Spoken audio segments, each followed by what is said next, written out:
বন্ধুরা, সম্পূর্ণ পর্ব দেখতে চ্যানেলটি সাবস্ক্রাইব করুন। লাজু যখন স্টেজের উপর চণ্ডালিকার সাজে এসে দাঁড়ালো, তখন অডিটোরিয়াম জুড়ে এক অদ্ভুত নিস্তব্ধতা নেমে এলো। অনুভব ভিড়ের মধ্যে একটা অন্ধকার কোণ বেছে নিয়ে বসেছিল, যাতে কেউ তাকে চিনতে না পারে, কিন্তু তার নজর ছিল শুধু লাজুর ওপর। লাজু নাচ শুরু করার সাথে সাথে তার প্রতিটি মুদ্রায় যেন এক না বলা যন্ত্রণার কথা ফুটে উঠতে থাকল। অনুভব মুগ্ধ হয়ে ভাবছিল, এই মেয়েটা কি করে পারে এত অপমান আর প্রতিকূলতা পার করে এভাবে নিজেকে মেলে ধরতে। অন্যদিকে বনলতা আর বসে থাকতে পারেনি। সে তার সন্দেহ দূর করতে ট্যাক্সি নিয়ে সরাসরি কলেজের গেটে এসে পৌঁছায়। সে জানত, যদি অনুভবকে ধরতেই হয় তবে আজই হবে শেষ সুযোগ। বনলতা অডিটোরিয়ামে ঢুকে এদিক ওদিক তাকাতে থাকে, আর তখনই সে অনুভবের সেই চেনা জ্যাকেটটা দেখতে পায়। তার বুকের ভেতরটা রাগে জ্বলে ওঠে। সে ভাবে, আজ আর ক্ষমা নয়, আজ সবার সামনে এই নোংরা সম্পর্কের শেষ দেখে ছাড়ব।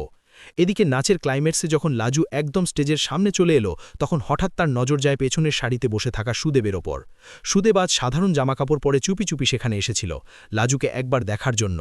কিন্তু লাজুকে ওই সাজে দেখে আর সবার মুখে ওর প্রশংসা শুনে সুদেবের মনে এক চরম হীনমন্যতা তৈরি হয়। সে ভাবে, এই লাজু কোনোদিনও তার সংসারে বাসন মেজে দিন কাটাতে পারবে না। লাজুর পায়ের ছন্দ আর চোখের ভাষা বলে দিচ্ছে সে অনেক দূরের পথের যাত্রী। নাচ শেষ হতেই সারা অডিটোরিয়াম হাততালিতে ফেটে পড়ে। লাজু যখন গ্রিন রুমের দিকে যাচ্ছে, তখন অনুভব আড়ালে গিয়ে তাকে ডাক দেয়। অনুভব বলে, লাজু, তুমি আজ আমায় ভুল প্রমাণ করে দিলে। তুমি সত্যি একাই সব সামলাতে পারো। লাজু কৃতজ্ঞতায় মাথা নত করে বলে, খিটকেল, আপনার সাপোর্ট না থাকলে আজ আমি এখানে দাঁড়াতে পারতাম না। ঠিক সেই মুহূর্তে বনলতা ঝড়ের গতিতে গ্রিন রুমে ঢোকে আর লাজুর গালে সপাটে এক চড় কষিয়ে দেয়। সারা গ্রিন রুম থমকে যায়। অনুভব চিৎকার করে ওঠে, বনলতা, তুমি কি করছো?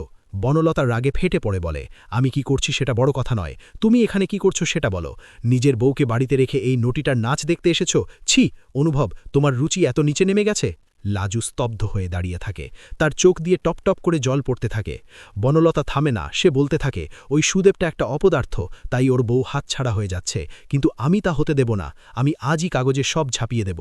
এই কলেজের ড্রলিং ছাত্রীর আসল রূপটা কি। ঠিক তখনই সুদেব দরজায় এসে দাঁড়ায়। সুদেবের চোখে আজ রাগ নয়, বরং এক গভীর আত্মোপলব্ধি ফুটে উঠেছে। সুদেব বনলতাকে উদ্দেশ্য করে বলে, আপনি আমার বউকে আর একটা কথাও বলবেন না, যা বলার আমাকে বলুন। বনলতা অবাক হয়ে যায় আর বলে, আপনি দেখছেন না আপনার বউ পরপুরুষের সাথে এখানে কি করছে? সুদেব শান্ত গলায় বলে, আমি অনেক কিছু দেখছিলাম ম্যাডাম। আমি দেখছিলাম লাজু যখন এখানে নাচছিল, তখন কয়েক হাজার মানুষ ওর জন্য হাততালি দিচ্ছিল, আর আমি যখন ওকে বাড়িতে নিয়ে গিয়েছিলাম, তখন আমি ওকে গালিগালাজ করছিলাম। আমি বুঝে গেছি লাজু আমার জন্য জন্মায়নি, ও অনেক বড় হতে জন্মেছে। আমি এতদিন ওর পায়ে বেড়ি করাতে চেয়েছি, কিন্তু আজ থেকে আমি ওকে মুক্তি দিলাম। লাজুর দিকে তাকিয়ে সুদেব বলে, তোকে আর সোমবার সোমবার ওই বাড়ি ফিরতে হবে না। লাজু, তুই পড়াশোনা কর, তুই ডাক্তার হ। আমি তোর ওই ধারের টাকা যেমন করে হোক শোধ করে দেব। লাজু বিশ্বাস করতে পারছিল না সুদেব এসব বলছে। অনুভব এগিয়ে এসে সুদেবের হাত ধরে বলে, সুদেববাবু, আপনি আজ যা করলেন তার জন্য অনেক বড় মনের দরকার হয়। বনলতা দেখল তার সব চাল উল্টে যাচ্ছে। সে অনুভবকে ছেড়ে একাই বেরিয়ে যায় আর মনে মনে প্রতিজ্ঞা করে সে ময়ূককে নিয়ে বড় কোনো ষড়যন্ত্র করবে।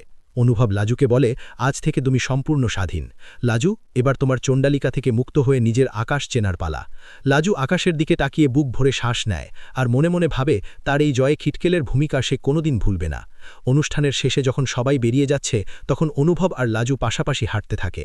অনুভব বলে, এখন থেকে তোমাকে আরও সাবধানে থাকতে হবে লাজু, কারণ বনলতা সহজে ছেড়ে দেবে না, আর ময়ূক ছেলেটা কি করছে সেই খবরও আমার নিতে হবে। লাজু বলে, যে লড়াই শুরু করেছি তার শেষ দেখে ছাড়ব খিটকেল, আপনি শুধু সাথে থাকবেন। গল্পের এই মোড়ে এসে দর্শক বুঝতে পারে লাজুর জীবনের সবথেকে বড় যুদ্ধটা মাত্র শুরু হলো, যেখানে তাকে শুধু ক্যারিয়ার নয়, নিজের সম্মান আর অধিকারের জন্য লড়াই করতে হবে।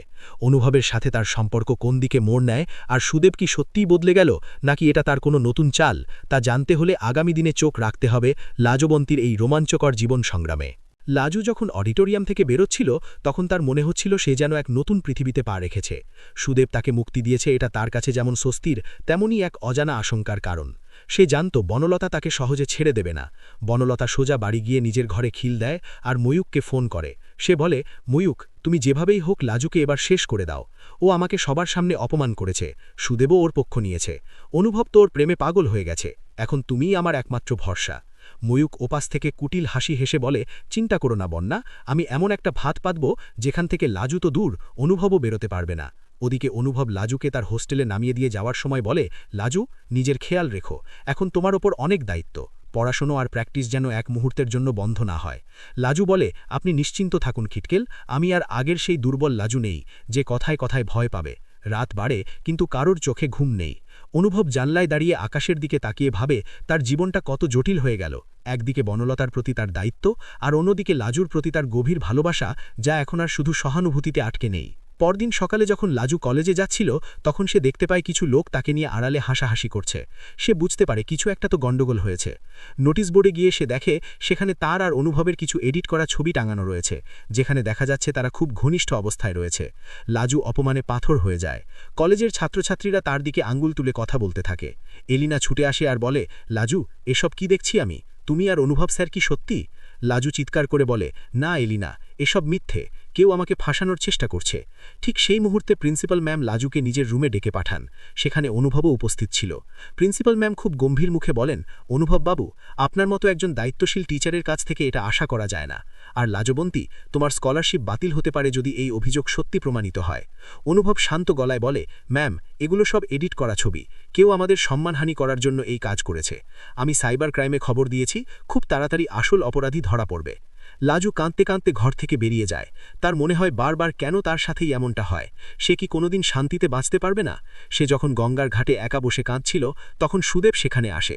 সুদেব বলে, লাজু, কেঁদো না, আমি জানি তুই এই রকম মেয়ে নোস, ওই বড়লোকদের ঘরের লড়াইয়ে তোকে বলির পাঠা বানানো হচ্ছে। লাজু অবাক হয়ে যায় সুদেবের এই পরিবর্তন দেখে। সুদেব বলে, আমি ময়ূককে চিনি, ও যখন তখন আমার বাড়িতে আসতো বনলতার সাথে কথা বলতে। আমি নিশ্চিত এটা ওদেরই কাজ। সুদেবের দেওয়া এই তথ্য লাজুর কাছে আসার আলো হয়ে দেখা দেয়। সে তখনই অনুভবকে ফোন করে সব জানায়। অনুভব ময়ূককে ধরার জন্য একটা পরিকল্পনা করে। সে বনলতাকে বলে, বনলতা, আমি ডিভোর্স পেপার রেডি করেছি, তুমি যদি চাও আমি সব সম্পত্তি তোমার নামে করে দেব, শুধু লাজুকে এই বিপদ থেকে উদ্ধার করো। বনলতা মনে করে সে জিতে গেছে। সে ময়ূককে ডেকে পাঠায় টাকা নেওয়ার জন্য। ময়ূক যখন বনলতার বাড়িতে আসে, তখন সেখানে আগে থেকেই পুলিশ লুকিয়েছিল। ময়ূক ভয় পেয়ে সব সত্যি উগড়ে দেয়। সে বলে, বনলতাই এসব ছবি বানিয়েছে আর কলেজে ছড়িয়ে দিয়েছে। পুলিশের জালে বনলতা ফেসে যায়। ঠাম্মি এইসব দেখে বনলতাকে ত্যায্য করেন আর বাড়ি থেকে বের করে দেন। অনুভবের চোখে তখন ঘৃণা। সে বলে, বনলতা, তোমার মতো নিচু মনের মহিলার সাথে এক ছাদের নিচে থাকা আমার পক্ষে আর সম্ভব নয়। লাজুকে কলেজে ডেকে নিয়ে আসা হয় আর সবার সামনে প্রিন্সিপাল ম্যাম ক্ষমা চেয়ে নেন। লাজুর সম্মান আবার ফিরে আসে। কলেজের ফাংশনে লাজু যখন আবার চণ্ডালিকার সাজে স্টেজে ওঠে, তখন অডিটোরিয়ামের সামনের সারিতে অনুভব আর সুদেব পাশাপাশি বসেছিল। লাজু নাচের মাধ্যমে বুঝিয়ে দেয়, অন্ধকার যতই গভীর হোক, আলোর জয় হবেই। সুদেব লাজুকে বলে, তোর পড়ার সব খরচ আমি জোগাড় করব, এখন থেকে এটাই আমার প্রায়শ্চিত্ত। লাজু অনুভবের দিকে তাকিয়ে একটা মিষ্টি হাসি দেয়, যা বলে দিচ্ছিল তাদের মনের দূরত্ব ঘুচে গেছে। কিন্তু গল্পের শেষ এখানেই নয়। ময়ূক জেল থেকে বেরোনোর শপথ নেয়, আর বনলতা তার বাপের বাড়ি থেকে নতুন কোনো ষড়যন্ত্রের জাল বুনতে শুরু করে। লাজুর সামনে এখন ডাক্তার হওয়ার কঠিন পথ, আর অনুভবের সাথে তার আগামীর স্বপ্ন কি সত্যিই পূরণ হবে, তা জানার জন্য অপেক্ষাই একমাত্র সম্বল। লাজু মনে মনে বলে, আমি আসছি খিটকেল, আমাদের এই অসমাপ্ত গল্পটা আমি পূর্ণতা দেবই। এভাবেই লাজুর জীবন এক নতুন মোড় নেয়, যেখানে সে আর সমাজের রক্তচক্ষুকে ভয় পায় না, বরং নিজের দক্ষতায় নিজেকে প্রতিষ্ঠিত করার শপথ নেয়। পরবর্তী পর্বে কী হতে চলেছে তা জানতে হলে ভিডিওটিতে লাইক দিয়ে আমাদের পাশেই থাকুন।